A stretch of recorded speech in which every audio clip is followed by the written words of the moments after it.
We are your home theater and AV questions answered. This is AVRant. Want your home theater or AV question answered by Tom and Rob? Send it to question@avrant.com. Welcome to AVRant. I'm Tom Andry, and I'm here with Rob H. Craig. Craig would Craig would like to answer some questions that we had from him for 2 weeks ago. So I guess he sent a question. We don't know what they're talking about because we don't know this. So he's going to tell us stuff. And he sent pictures. So you'll be seeing those on the YouTube channel. If you haven't, we will tell you a little bit about them as we go through them. His room is 18 by 24 by 8 with an opening to his hallway. So it seems as though, from our previous advice, they should opt for dual ported subwoofers rather than SB2000s. Is that correct? We're looking at his pictures here. Yep.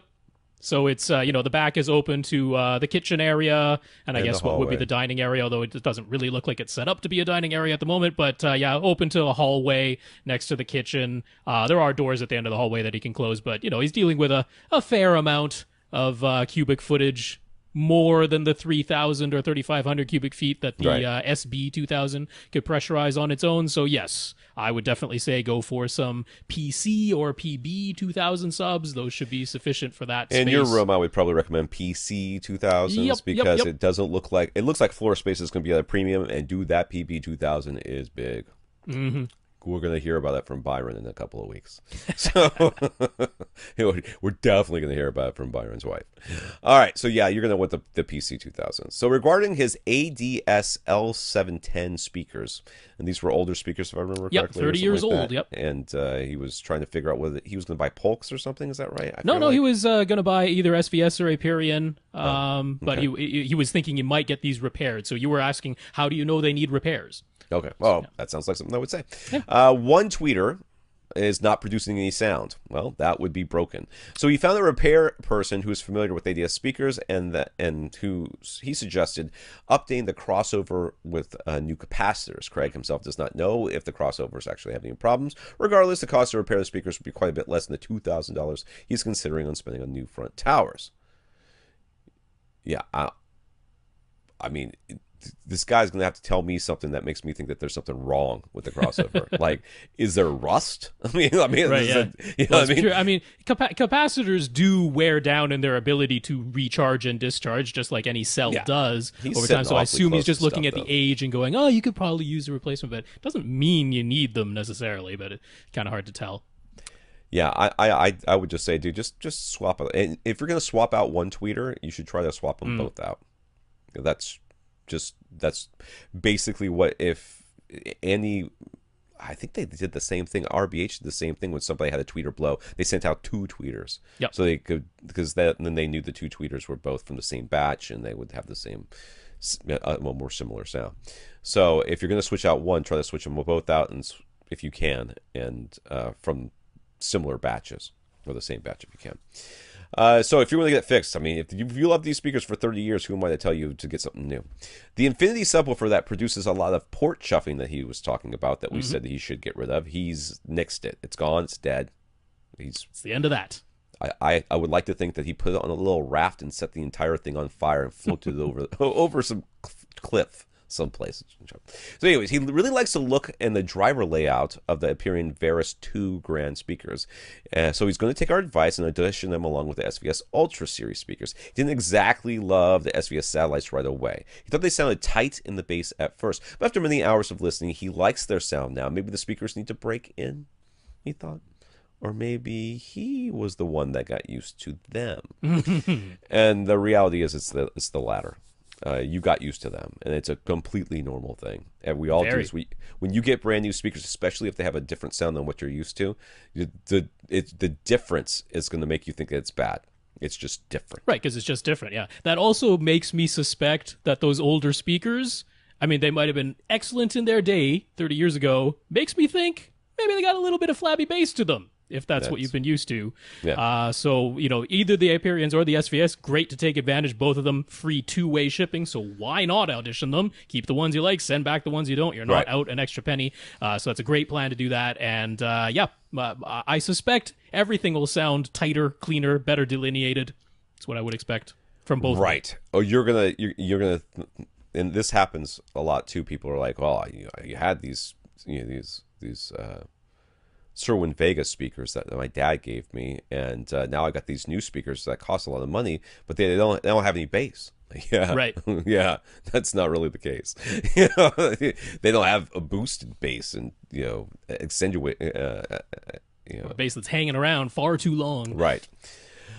He says if all that makes sense and sounds good to us, he's going to proceed with getting the dual-ported SVS subs and auditioning both the SVS Ultra and Aperion Verus Grand speakers. I approve of that. I approve. Yes, we're good. Okay, but he still has more questions. These are these were the pre-question questions. So here we go. Answers to our questions. Which actually pose more questions. So, okay.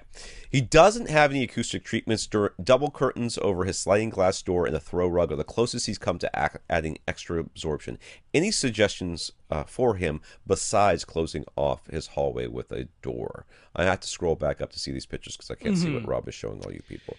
Yeah, now, this room has a ton of stuff in it. Right. Yeah. So, yeah, you have limited places to put said room treatments if you wanted to do them. I mean, the good news is, even though most of these surfaces in his room don't necessarily look absorptive, since you have a lot of stuff, you are scattering the sound. Right. It's very diffuse. You're not getting like hard, straight, flat, uninterrupted surfaces that are just giving you straight reflections. You're going to be diffusing the sound in your room. So that's good news. That is good news. The ceiling looks bare. If you wanted to, you could treat the ceiling, but that's always does that. A thing and a half to actually put stuff up on your ceiling. But I mean, that's available to you. This is a real room. This is not a home theater. Yeah. This is a real room. Yeah. No one's putting stuff on their ceiling. There's like one little space back there. I have to scroll back up again. One little space to the right of what looks like a cabinet and a cardboard box. It has a piece of art on it right now, some sort of sculpture looking thing. There is also, next to the sliding glass door on either side, you could put something. If there is a corner that you could load up with some bass strapping, that would be okay too.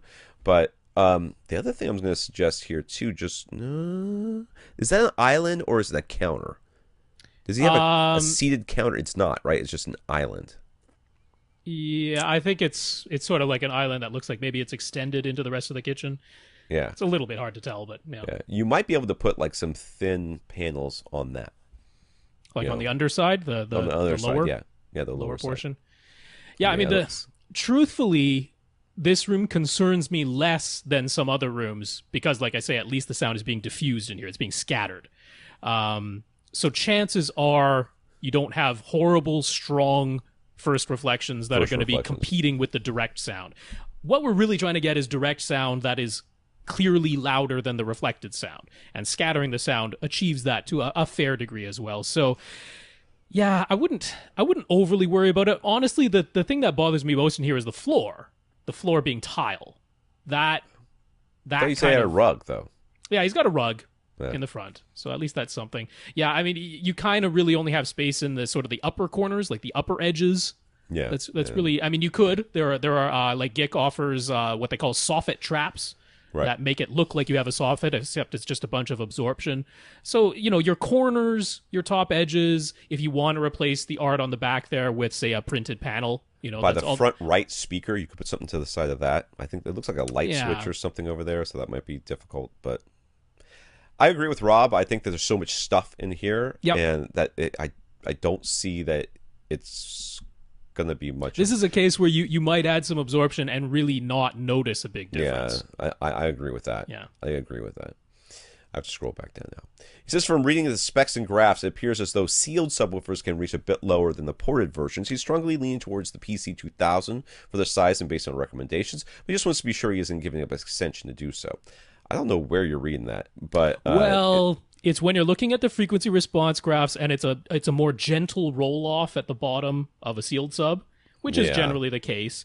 But the key question here is at what output level? Yeah. Right.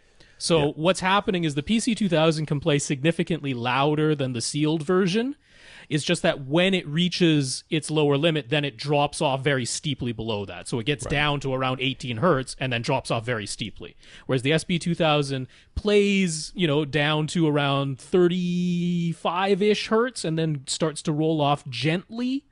but it can never get as loud in that range between 18 all the way up to 200 hertz as the PC-2000 can, and that's what counts, all right? You can't hear below 20 hertz. You can't hear it. So as long as you can get down to 20 hertz and you're getting higher output from 20 hertz up to 200 hertz, that matters far more than having that more gentle roll-off, but at a much lower output level. And generally speaking, ported subs, I mean, if you're going to make a rule about it, which I don't do, but if you were going to make a rule, ported subs will tend to play lower than sealed subs, all things being equal, especially if you're talking about the same amplifier size and everything else.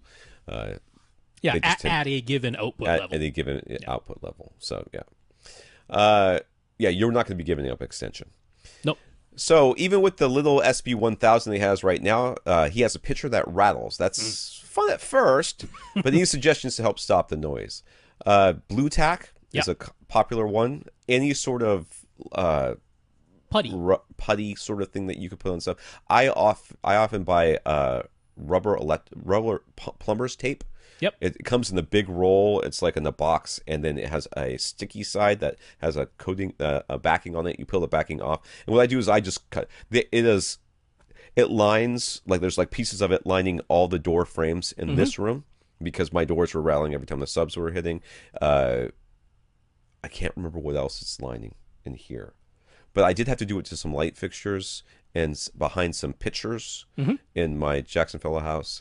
So it's that's what I use. I like that one because it's just easy to apply. Yep. But the blue tack is perfectly fine too. Yeah, there's also, they sometimes call it museum putty, but it's the same idea. You just need something kind of squishy and sticky, and that'll take care of that. Yeah. So he knows that some of the SVS cylinder models use upward firing ports, while the PC-2000 has a rear firing port. Do we have a preference for one design or the other? And does a rear firing port create any concerns regarding boundary interaction? Okay, so the older SVS cylinder subs have the upward firing ones with the grate on top, and the newer SVS cylinder subs have a wood top. Is it wood? I think, right? Yeah. Yeah, and then a rear firing port. I prefer that one because I am constantly in terror that my children are going, or my wife is going to put a drink on top of my subwoofer and then spill it. Or a plant or whatever. And my brother lived in here forever. My autistic brother did when my parents were staying with us, and it was he put all sorts of stuff up there. So as far as I know, nothing has been damaged, but it terrifies me to have to open up that sub someday and go, well, look at that. There's, Cheez-Its here. I mean, performance-wise, it really doesn't make a difference. If you're placing the sub so close to the wall that you're going to have, like, the port would be butted right up against the wall, rotate the sub. Yeah, and all of a sudden that rear-facing port is no longer rear-facing into the wall. It's still round, so yeah. Yeah, it's perfectly round, so you just rotate it. So yeah, performance-wise, there's really no difference to be concerned about. No.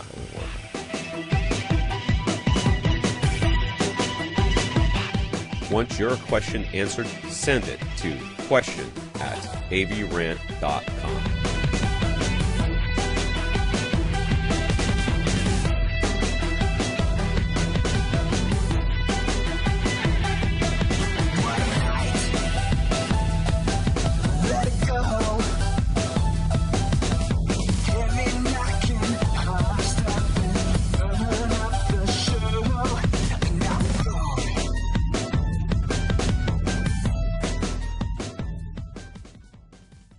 This is AVRant. Now go out and listen to something.